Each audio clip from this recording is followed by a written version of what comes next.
हम लोग ने लगभग 7-8 लेक्चर हो गए ना इसके। लास्ट टॉपिक बच रहा है, that is went Hoff factor. ठीक है, वेंट ऑफ फैक्टर जो है कॉन्सेप्ट, वेंट ऑफ फैक्टर का इसलिए बनाया गया था क्योंकि तुम जितनी भी अभी तक कॉलिगेटिव प्रॉपर्टी पढ़ रहे हो, सोल्यूशन की जो प्रॉपर्टी पढ़ रहे हो, हम लोग ने अभी तक ये देखा कि सोल्यूशन की जितनी भी प्रॉपर्टीज हैं वो किस पे सीधा सीधा किस पे डिपेंड करती है। किसी भी सोल्यूशन की प्रॉपर्टी क्या सॉल्वेंट पे डिपेंड करती है क्या? नहीं। किस पे डिपेंड कर रही है? घूम फिर के उसकी मोलैरिटी या मोलैलिटी पे, जो कि हम लोग किसकी निकालते हैं हमेशा, सॉल्यूट की। मतलब किसी भी सॉल्वेंट में जब तुम सॉल्यूट डालते हो, राइट है, तो वो उसकी प्रॉपर्टी में कुछ चेंज लाता है। जो अभी तक हम लोग ने प्रॉपर्टीज पढ़ी, whether it is vapour pressure हो, बॉइलिंग पॉइंट एलिवेशन हो, या फ्रीजिंग पॉइंट, या फिर ऑस्मोटिक प्रेशर हो, हर चीज़ में हम लोग ने कॉन्सेंट्रेशन का टर्म देखा in the form of osmotic pressure में देखोगे तो direct number of moles upon volume, direct concentration का फॉर्म था। बाकी अगर तुम उसमें देखते हो तो वहाँ पे भी हमको कॉन्सेंट्रेशन देख के ही चलना था, कॉन्सेंट्रेशन के ऊपर डिपेंड कर रही थी सारी प्रॉपर्टीज। हम लोग ने ये सब फॉर्मूले देखे थे ना। Delta T B is equal to क्या आया था, के बी इंटू एम। फिर delta T F is equal to क्या आया था यहाँ पे, के एफ इंटू एम। फिर पाई इज इक्वल टू क्या, सी आर टी, राइट है। और जब हम लोग इसका देख रहे थे, P zero, P one zero minus P delta P का वैल्यू, तो यहाँ पे भी जो वेपर प्रेशर था, एक सॉल्वेंट का था, एक प्योर सॉल्वेंट का था, एक सॉल्यूशंस का था। ठीक है, और सॉल्यूशन में क्या चीज़ें ऐड हो रही थी, सॉल्यूट ऐड हो रहा था कहीं ना कहीं, और वो सॉल्यूट क्या कर रहा था, उसके वेपर प्रेशर में कुछ ना कुछ चेंज लेके आ रहा था। ठीक है, तो यहाँ तक तो चीज़ें बहुत अच्छी चल रही थी, बहुत मज़ा आ रहा था लोगों को कि हाँ चलो अच्छा हो रहा है। ठीक है, लेकिन एक चीज़ कोई नोटिस नहीं कर रहा था। नोटिस करने की बात ये थी कि मान लो ये जो भी हमने चीज़ें पढ़ी हुई हैं वो सब किसके लिए पढ़ी हुई है मालूम है? नॉन इलेक्ट्रोलाइट्स के लिए। नॉन इलेक्ट्रोलाइट और इलेक्ट्रोलाइट, इन दोनों के बीच का कोई मेरे को फ़र्क बता सकता है? इलेक्ट्रोलाइट्स क्या होते हैं और नॉन इलेक्ट्रोलाइट्स क्या होते हैं?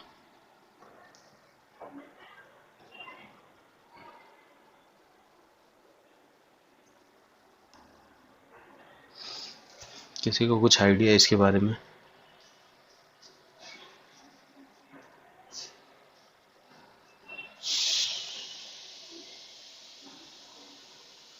ठीक है, नॉन इलेक्ट्रोलाइट का मतलब होता है जैसे तुमने कोई चीज़ वाटर में डिज़ोल्व की, ठीक है, तो वो डिज़ोल्व होने के बाद भी वैसे ही रहेगी। ठीक है, इसमें कोई मेजर चेंजेस अपने को देखने को नहीं। मेजर क्या, तुम ऐसा बोलोगे कोई चेंजेस देखने को नहीं मिलेगा। तुमने ऐसे पानी में डाला, ठीक है, पहले ये सॉलिड फॉर्म में था, जब इसको वाटर में डाला तो इसके छोटे छोटे एटम्स बन गए, लेकिन एक एटम एक्वस फॉर्म में वैसे का वैसे ही है जैसे अभी हम लोग पढ़ रहे थे। शुगर हो गया, ग्लूकोज हो गया, राइट है, स्टार्च हो गया। हम लोग जो न्यूमेरिकल भी कर रहे थे वो यही सब एग्जाम्पल लेके कर रहे थे अभी तक। तुम लोग ने नोटिस किया होगा, मैं तुम लोग को ग्लूकोज देता था, स्टार्च देता था, शुगर देता था। ठीक है, तो ये सब सोल्यूशन क्या है मालूम है? अब जैसे शुगर का फॉर्मूला क्या है, C12H22O11। ठीक है, ये शुगर का तुम्हारा फॉर्मूला हो गया। तो जब शुगर को तुम वाटर में डालते हो ना, तो ये एक एटम, दो एटम, तीन एटम, ये सब एटम का फॉर्मूला यही होता है, C12H22O11। ठीक है, ये ऐसे ही रहते हैं, इनमें कोई डिवीजन नहीं होता है। इसी वजह से इनको क्या बोलते हैं हम लोग, नॉन इलेक्ट्रोलाइट्स बोलते हैं। इलेक्ट्रोलाइट का क्या मतलब है कि मान लो तुमने NaCl डाला सोल्यूशन में, NaCl का तुमने कितना लिया है, 1 मोल लिया है, लेकिन जब इसको तुम सोल्यूशन बनाते हो तो तुमको दो चीज़ें मिलती हैं, Na प्लस और Cl माइनस। इनको हम लोग बोलते हैं इलेक्ट्रोलाइट्स, और ये होते हैं अपने पास नॉन इलेक्ट्रोलाइट्स, जो डिसोसिएट नहीं करते हैं, that is non electrolyte. Dissociation का मतलब समझते हो? पूरी तरह से डिवाइड हो जाना सोल्यूशन में आने के बाद। ठीक है, अब यहाँ पे क्या सिस्टम था इलेक्ट्रोलाइट में, अभी तक जो भी चीज़ें हमने पढ़ी हैं इसमें सिस्टम क्या है कि मैं 1 मोल यहाँ पे लेके चल रहा था तो मेरे को 1 ही मोल यहाँ पे मिल रहा था। ठीक है, एक मोल तुम रिएक्टेंट में ले रहे हो तो उसका प्रोडक्ट में भी एक ही मोल है। बट इस केस में देखो, अगर मैं NaCl का एक मोल ले रहा हूँ तो Na का भी एक मोल बन रहा है और Cl का भी एक मोल बन रहा है। मतलब प्रोडक्ट में मेरे पास कितने मोल हो जा रहे हैं? 2 मोल हो जा रहे हैं। ठीक है, प्रोडक्ट में अपने पास 2 मोल हो जा रहे हैं। अब जो तुम कैलकुलेशन कर रहे हो वो तो तुम लोग एक ही मोल कंसिडर करके चल रहे हो, बट सोल्यूशन बनने के बाद तो उसके 2 मोल हो गए। मतलब जो भी तुमने कैलकुलेशन किया हुआ है वो पूरी तरह से गलत हो गया। ठीक है, जो भी तुम डेल्टा टी भी निकाल रहे हो, डेल्टा टी एफ निकाल रहे हो, तुम एक मोल कंसिडर करके चलते थे कि मैंने एक मोल लिया है, और वो किसके लिए सही था? नॉन इलेक्ट्रोलाइट के लिए सही था। बट जब इलेक्ट्रोलाइट्स के केस आएंगे, इन टर्म्स ऑफ इलेक्ट्रोलाइट, जो हमारी प्रॉपर्टीज हैं कॉलिगेटिव, ये सारी प्रॉपर्टीज तुमको हमेशा गलत रिजल्ट देंगी। क्योंकि मैं तो ये ऑब्जर्व करके चल रहा था कि मैं एक मोल लेके चल रहा हूँ, बट पानी में डालने के बाद उसके 2 मोल बन जा रहे हैं। मैं कैलकुलेशन एक मोल को लेके करता हूँ, बट एक्चुअल में सोल्यूशन में 2 मोल है। तो जो भी तुमने कैलकुलेशन किया है, मतलब सीधी सी बात है, गलत हो गया। तो जितनी भी कॉलिगेटिव प्रॉपर्टी है ना, वो सिर्फ किसके लिए है? नॉन इलेक्ट्रोलाइट के लिए। जब इलेक्ट्रोलाइट पे रिसर्च किया गया तो पता चला कि इलेक्ट्रोलाइट तो ऐसे डिसोसिएट हो जाते हैं, अपने हम लोग जो एक्सपेक्ट करके चल रहे हैं उससे ज़्यादा वो मोल्स बनाते हैं। मतलब कॉलिगेटिव प्रॉपर्टी इलेक्ट्रोलाइट्स पे फॉलो नहीं होगी। ठीक है, तो ये कन्फ्यूजन नया क्रिएट हो गया कि इतनी सारी कॉलिगेटिव प्रॉपर्टी हम लोग ने बना तो डाली, बट वो क्या खाली नॉन इलेक्ट्रोलाइट के लिए फॉलो होंगी? तब यहाँ से निकल के आता है तुम्हारा वेंट हॉफ फैक्टर। ठीक है, went half factor. Went half factor simple सा फॉर्मूला था, अभी कुछ लिखना मत, इसको हम लोग आई से रिप्रेजेंट करते हैं। वेंट हॉफ फैक्टर सिंपल सा क्या बोलता है मालूम है? कि तुम निकाल लो ये observed colligative property upon theoretical property, colligative property, इन दोनों का जो फैक्टर आएगा उसी को हम लोग क्या बोलते हैं? Went half factor. जैसे मैंने तुमको बोल दिया कि कोई सोल्यूशन है जो जिसका डेल्टा टी बी तुमको मैं दे देता हूँ 623 केल्विन। ठीक है, बाकी प्रॉपर्टी भी मैं देता हूँ कि उसकी मोलैलिटी है मान लो 90 है, और उसका जो के बी है वो 60 है। ठीक है, मैंने तुमको ये वैल्यू भी दी है और ये वैल्यू भी दी है। ये मैंने तुमको दी है, मतलब ये क्या हो गई? ऑब्जर्व्ड। इसने ऑब्जर्व किया होगा पहले कि सोल्यूशन ऐसा है। ठीक है, या मान लो कि उसने थ्योरेटिकली तुमको ये वैल्यू दिया हुआ है पहले से। ठीक है, तो जब तुम इसको कैलकुलेट करोगे, इसके लिए अगर मैं डेल्टा टी बी निकालूँ तो क्या आएगा मेरा? के बी इंटू एम, मतलब कितना हो गया? 60 इंटू 90। ये वैल्यू तो मेरे को कुछ अलग मिलेगी। सही है, तो वेंट हॉफ फैक्टर क्या बोलता है? इसको पहली बात तो हम लोग आई से रिप्रेजेंट करते हैं, और इसका यही फॉर्मूला है, observed colligative property upon theoretical colligative property. अब मान लो कि तुम्हारे पास कोई ये है,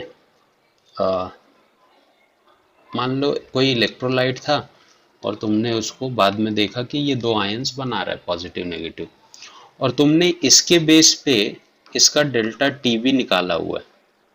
ठीक है, इसके बेस पे डेल्टा टी बी तुमने निकाला हुआ है, मान लो 5 आया है, और जब मैं कैलकुलेट करके निकालूंगा तो इसका डेल्टा टी बी कितना आना चाहिए? क्या लगता है?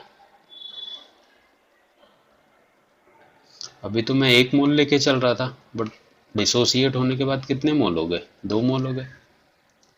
मतलब सीधी सी बात है ना, जो एक मोल पे अगर 5 आ रहा था तो 2 मोल पे कितना आएगा? 10 आएगा। ठीक है, तो सबसे पहली बात, वेंट हॉफ फैक्टर क्या बोलता है कि जो भी तुम्हारी ऑब्जर्व्ड वैल्यू है उसको थ्योरेटिकल से डिवाइड कर दो, और जो आई की वैल्यू आएगी ना, जो भी आएगी, उसको हर कॉलिगेटिव प्रॉपर्टी से मल्टीप्लाई कर दो। जैसे तुम्हारा डेल्टा टी बी है, फॉर्मूला क्या था? K B into M. तो इसी में आई से क्या कर दो? मल्टीप्लाई कर दो। जो मेरी वैल्यू निकली थी उसमें मैंने सिर्फ क्या किया? 2 से मल्टीप्लाई कर दिया ना। वेंट ऑफ फैक्टर इस सोल्यूशन के लिए क्या आएगा? मेरा ऑब्जर्व्ड कितना है? 2, और ये कितना है? 1। तो वेंट ऑफ फैक्टर मेरे को कितना मिला है यहाँ से? 2। तो मैंने सिर्फ क्या कर दिया, वेंट ऑफ फैक्टर से इस चीज को मल्टीप्लाई कर दिया और मेरे को नए जो इक्वेशन है वो मिल जाएगी। सही है। तो इलेक्ट्रोलाइट जब तुम, वैसे इसके ऊपर ज़्यादा क्वेश्चन आते नहीं है बट समझ लो वेंट ऑफ फैक्टर बनाया क्यों गया था।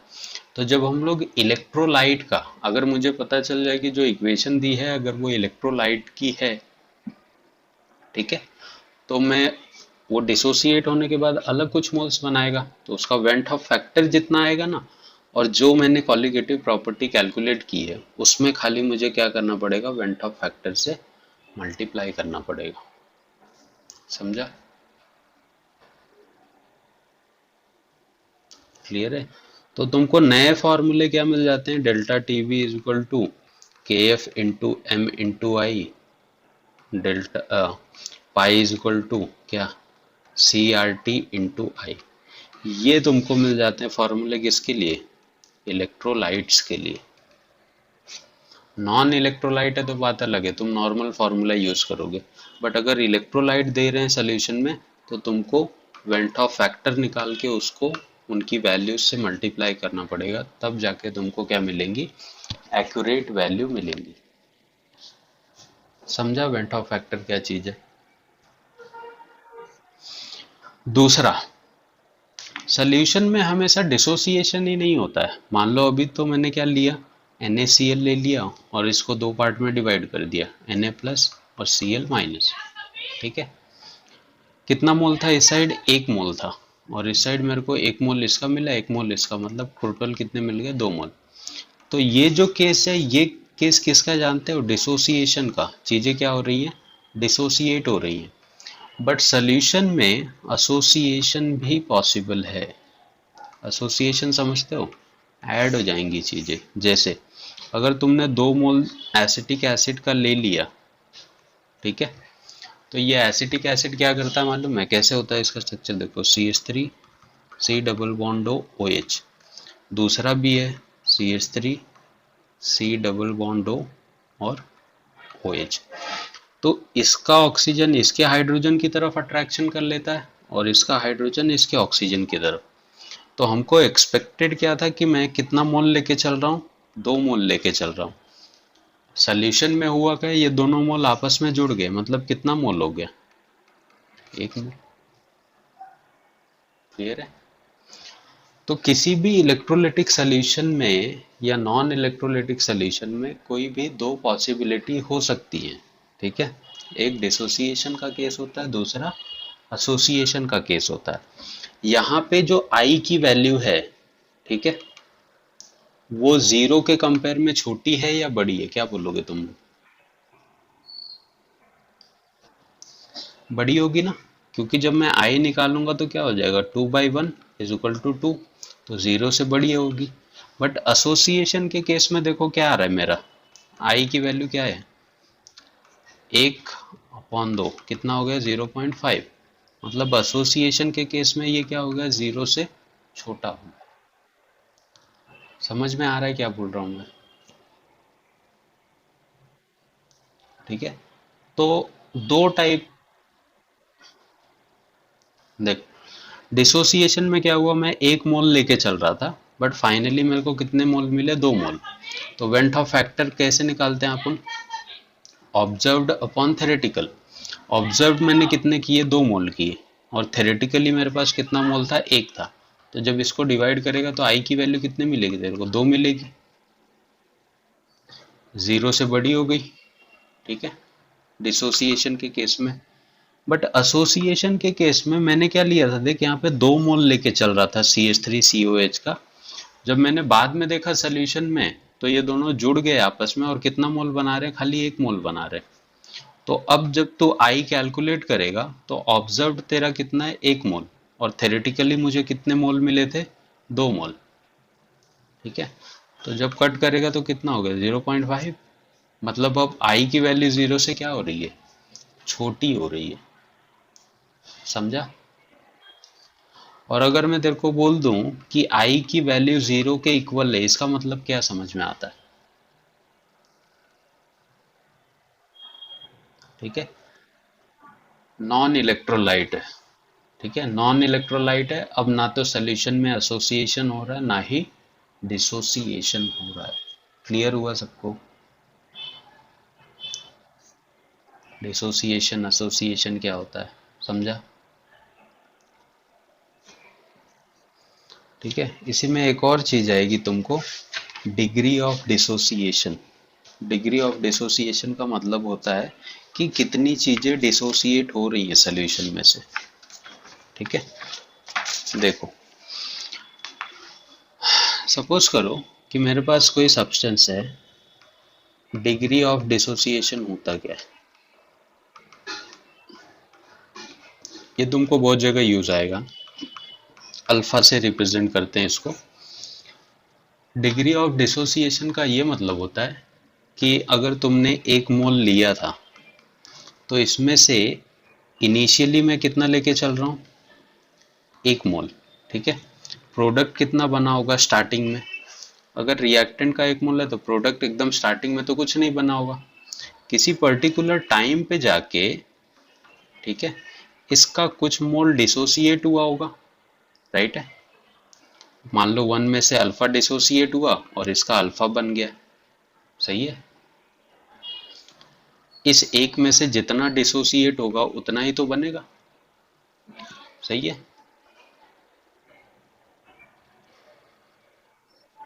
राइट है, एक मोल में से जितना टूटा होगा उतना ही प्रोडक्ट बनेगा ना। कोई भी चीज अर्थ पे ऐसी नहीं है जो 100% डिसोसिएट होती है, इस चीज को नोट करके लिख लो।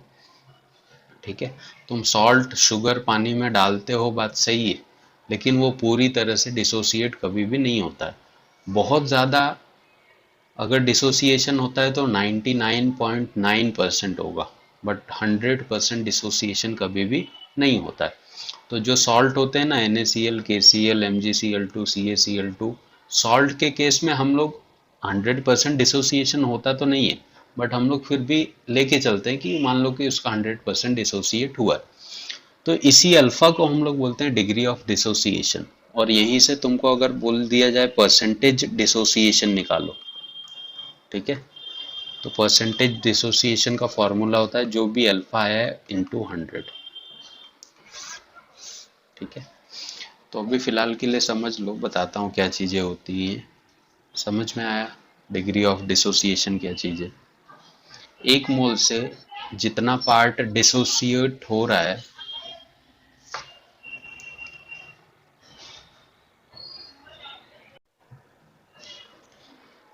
जब अपना रिएक्शन टाइम जीरो मतलब रिएक्शन स्टार्ट नहीं हो रहा है, ठीक है, तो इनका कुछ बना होगा क्या, नहीं बना होगा। ठीक है, अब किसी पर्टिकुलर टाइम के बाद, मैं तेरे को बोलता हूँ कि 5 मिनट के बाद मान ले, ठीक है, कि इसके एक मोल में से कुछ चीजें डिवाइड हो गई हैं, मतलब कुछ चीजें माइनस हो गई। ठीक है, अभी मैंने बताया ना कि मान ले इसका इतना ऑब्जेक्ट था, इसमें से इतना टूट गया, तो इसमें से क्या निकला, अल्फा निकला।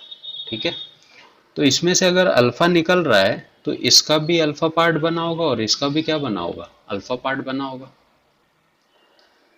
सही है, और एक पर्टिकुलर टाइम पे जब रिएक्शन कंप्लीट हो गई होगी तो इसका तो पूरा पार्ट डिसोसिएट हो गया, मतलब अब यहाँ पे जीरो बन गया, इसका भी अब एक मोल बन गया होगा और इसका भी एक मोल बन गया होगा। क्योंकि अपने को तो यही पता है ना, केमिकल को मेजर करने की सबसे छोटी यूनिट क्या है, मोल है। तो मोल से नीचे तो मैं किसी चीज को काउंट ही नहीं कर सकता। तो सीधी सी बात है, जब ये डिसोसिएट हुआ होगा इसका एक मोल, तो इसका भी एक मोल बना होगा और इसका भी एक मोल बना होगा। ठीक है, तो ये जो अल्फा मैं लिख रहा हूं ना यहाँ पे, इसी को हम लोग क्या बोलते हैं, डिग्री ऑफ डिसोसिएशन। समझा? अब मेरे को कोई बोल दे कि परसेंटेज डिसोसिएशन क्या होता है, तो मेरी जो अल्फा की वैल्यू आई रहेगी उसी में मैं 100 से मल्टीप्लाई कर दूंगा, तो मेरे को क्या निकल के आ जाएगा, percentage dissociation.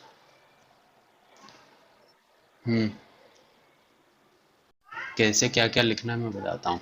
Went Hoff factor topic डालो, आई से रिप्रेजेंट करते हैं अपने इसको, तो यहाँ पे ब्रैकेट में आई लिख लेना, और इसका definition, it is defined as the ratio of observed colligative property produced by given concentration of electrolyte solution to the property of observed for the same concentration of non-electrolyte solution। या तो ना तो association होगा ना तो dissociation. अगर I1 से छोटा हो गया तो एसोसिएशन, I1 से बड़ा हो गया तो डिसोसिएशन। फिर I का फॉर्मूला देखो क्या है, observed colligative property upon theoretical colligative property.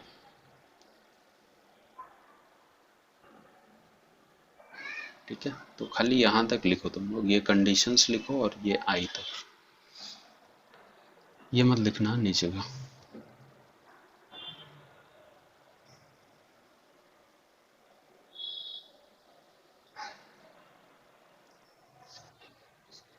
और फैक्टर आने के बाद अगर मान लो मैं फ्रीजिंग पॉइंट, बॉइलिंग पॉइंट की बात करूं, बॉइलिंग पॉइंट एलिवेशन की, तो पहले मेरे पास फॉर्मूला क्या था, delta T B is equal to K B into M. But I जब मैंने डिस्कवर किया तो उसके बाद मेरा फॉर्मूला क्या हो जाएगा, डेल्टा टी बी ऊपर observed upon delta T B theoretical. सही है। तो इन केस ऑफ अगर डिप्रेशन फ्रीजिंग पॉइंट की मैं बात करूं तो अगेन तुम्हारे पास फॉर्मूला क्या था, delta T F is equal to K F into M, और अब क्या हो जाएगा आई के रिस्पेक्ट में, delta T F observed upon delta T F theoretical. ठीक है, तो अब ऐसे धीरे धीरे सारी प्रॉपर्टी चेंज हो जाएंगी। तो मैं दो ही तीन बता रहा हूँ। ऑस्मोटिक प्रेशर क्या था अपने पास, pi is equal to C R T, तो अब क्या हो जाएगा आई के रिस्पेक्ट में, pi observed upon pi theoretical. Clear हुआ सबको, क्या बोला मैंने, बोल क्या बोला मैंने, डिग्री ऑफ डिसोसिएशन क्या होता है कि मान लो अगर तुमको एक एग्जांपल दूं मैं सिंपल सा, कि मेरे पास PCl5 है और ये डिसोसिएट होके चेंज हो जाता है PCl3 और Cl2 में। ठीक है, तो स्टार्टिंग में इसका कितना मोल था, 1 मोल था, जब टाइम मेरा क्या था 0 था, तो इनके 0 मोल्स बने थे। बट किसी पर्टिकुलर टाइम पे जब ये डिसोसिएट करता है तो इसमें से पूरा तो डिसोसिएशन हुआ नहीं होगा, मैंने तुमको बोला है पहले भी। इसमें से मान लेते हैं अल्फा डिसोसिएट हुआ है, तो इसका कितना बना होगा, इसका भी अल्फा बना होगा और इसका भी अल्फा बना होगा, और यही अल्फा अपना क्या है, डिग्री ऑफ डिसोसिएशन। ठीक है, और इसी का फॉर्मूला मैंने अगर परसेंटेज के फॉर्म में पूछ रहा हूँ कि परसेंटेज डिसोसिएशन बताओ, तो हम लोग क्या करेंगे, अल्फा इंटू 100। तो ये दो चीज़ें याद रखो, अल्फा कैसे निकालेंगे क्यों निकालेंगे मैं बताता हूँ तुमको। ठीक है, तो ये बाद में लिखना, पहले इसका डेफिनेशन लिख लो तुम लोग, यहाँ पे से दिख रहा है, यहाँ से डेफिनेशन लिखो और वो एग्जाम्पल लिखना जो मैंने लास्ट में बताया। लास्ट टॉपिक है इस चैप्टर का, ध्यान से देखना क्या बता रहा हूँ, इस पे से ही छापने का तुम लोग को, तो देखते रहो। Relation between degree of dissociation and went Hoff factor. Went Hoff factor को किससे रिप्रेजेंट करते हैं तुम लोग, आई, और डिग्री ऑफ डिसोसिएशन को अल्फा से। ठीक है, ध्यान से देखो मैं क्या बता रहा हूँ। सपोज करो कि मेरे पास कोई सब्सटेंस है ए, ठीक है, कुछ टाइम के बाद डिसोसिएट हो जाता है और इसका कुछ n मोल्स बन जाता है, ठीक है, बी के फॉर्म में। ये क्लियर है, मेरे पास कोई एक सॉल्यूट सॉल्वेंट जो भी था, कुछ टाइम के बाद ये डिसोसिएट हो जाता है और बी बनाता है, और उसके कुछ मोल्स तो बनेंगे, सीधी सी बात है, 1 मोल 2 मोल 3 मोल, उससे अपना कोई लेना देना नहीं है। ठीक है, तो इनिशियली जब रिएक्शन स्टार्ट नहीं हुआ होगा तो क्या रहा होगा, इसका एटलीस्ट 1 मोल रहा होगा और इसका कितना हो गया होगा, 0। और किसी पर्टिकुलर टाइम पे इसके वन में से क्या डिसोसिएट हुआ होगा, अल्फा, सही है। और इसका क्या बन रहा है, अल्फा बना होगा, बट इसने बोल दिया है कि सामने इसका एन अल्फा, एन टाइम्स कुछ मोल्स बना है, तो मैं इसको क्या बोलूंगा कि मान लो इसका एन अल्फा बना है। सही है यहां तक?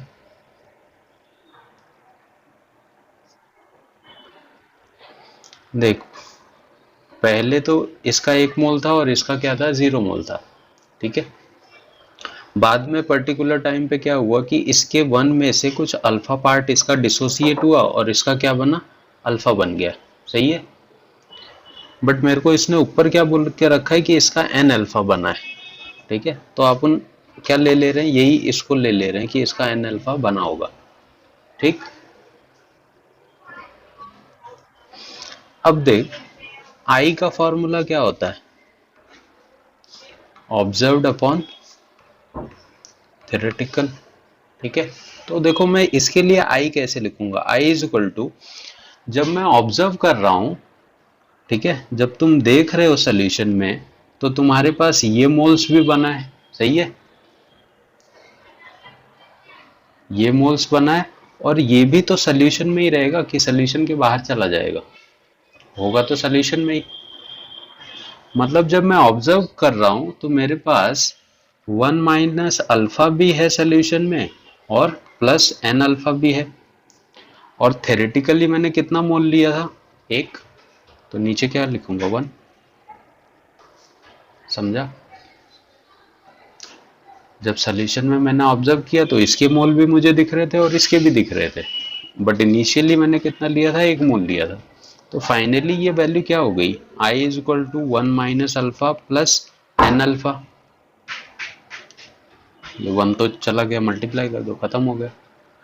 तो क्या मिलेगा तुमको, देखो अगर ये 1 को मैं यहाँ पे लेके आऊं तो क्या मिल जाएगा, i - 1 इज इक्वल टू, और इसमें से अल्फा अल्फा कॉमन ले लो तो क्या मिल जाएगा,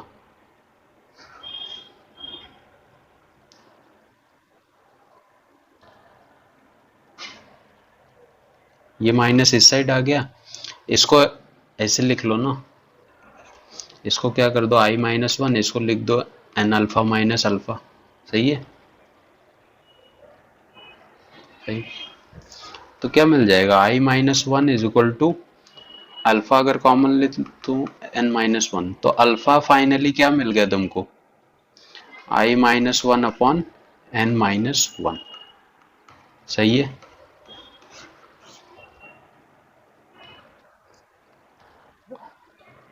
और ये अंधेरा क्या आ रहा है, इसको नहीं सॉल्व कर पाएगा तो फिर क्या, ठीक है। और यहाँ पे n क्या रिप्रेजेंट कर रहा है तुमको, नंबर ऑफ मोल्स, और I क्या रिप्रेजेंट कर रहा है, वेंट ऑफ फैक्टर। तो इस वाली इक्वेशन को तुम लोग सिंपल सा सॉल्व करो, इससे मुझे क्या मिलेगा, ये वाली इक्वेशन मिलेगी, जिससे तुमको अल्फा की वैल्यू पता चल जाएगी।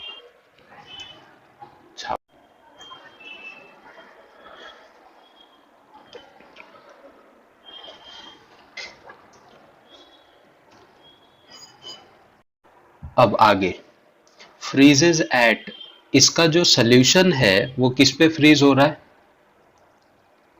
-0.680 सेंटीग्रेड पे, ठीक है। ये किसका दे रहा है, वो पूरे सोल्यूशन का दे रहा है, ध्यान में रखना, सोल्यूशन का फ्रीजिंग पॉइंट दिया दो। Calculate van't Hoff factor and observed osmotic pressure, I निकालना है तुमको और पाई ऑब्जर्व निकालना है ना, ठीक है, एट 0 सेंटीग्रेड, और के एफ ओ तुमको दे रहा है, ठीक है, कितना है, 1.86। अब पहली चीज,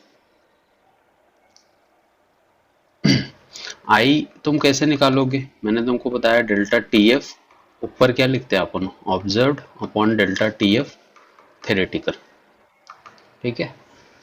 तो पहला वाला तो वो ऑलरेडी तुमको दे रहा है कि सोल्यूशन किस पे फ्रीज होता है, इतने पे फ्रीज हो रहा है, 0.680। ये वैल्यू पॉजिटिव में मैं क्यों ले रहा हूं मालूम है, क्योंकि तुम्हारा डेल्टा टी एफ क्या बोलता है, सॉल्वेंट माइनस सोल्यूशन, तो सोल्यूशन ऑलरेडी माइनस में है, ऐसे लिख रहे थे ना अपन t माइनस टी ज़ीरो, तो ये माइनस माइनस क्या हो जाएगा, प्लस हो जाएगा, तो ये वैल्यू पॉजिटिव में आएगी। समझा सबको ये वाला कॉन्सेप्ट? डेल्टा टी एफ मेरा क्या होता है, एक फॉर्मूला होता है ना t माइनस टी ज़ीरो, तो t ज़ीरो की वैल्यू वो ये दे रहा है माइनस में, तो ये माइनस और ये माइनस, ये तो ज़ीरो होगा, क्योंकि नहीं दे रहा तो मैं वाटर कंसीडर करूंगा, और वाटर का फ्रीजिंग पॉइंट क्या होता है, ज़ीरो होता है।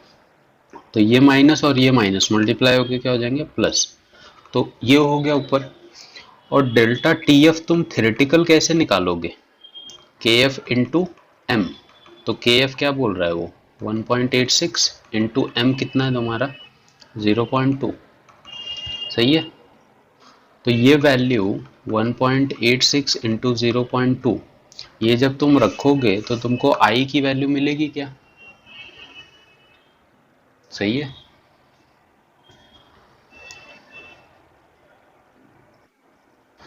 अब यहां से तुमको आई मिल गया, दूसरा उसने तुमको क्या बोला है कि पाई ऑब्जर्व्ड बताओ। पाई ऑब्जर्व्ड के लिए मैं क्या करूंगा, मेरे पास ये भी फॉर्मूला है ना, I is equal to pi observed upon pi theoretical, सही है।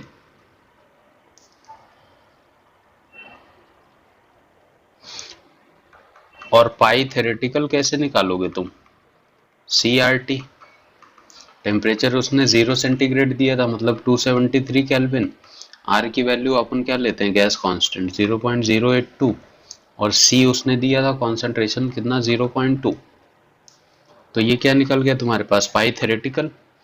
अब आई की वैल्यू तुमको ऊपर से मिली हुई है, पाई थ्योरेटिकल तुम लोग यहाँ से निकाल रहे हो, तो क्या पाई ऑब्जर्व नहीं निकाल पाओगे, इसको यहाँ पे मल्टीप्लाई कर दो। ये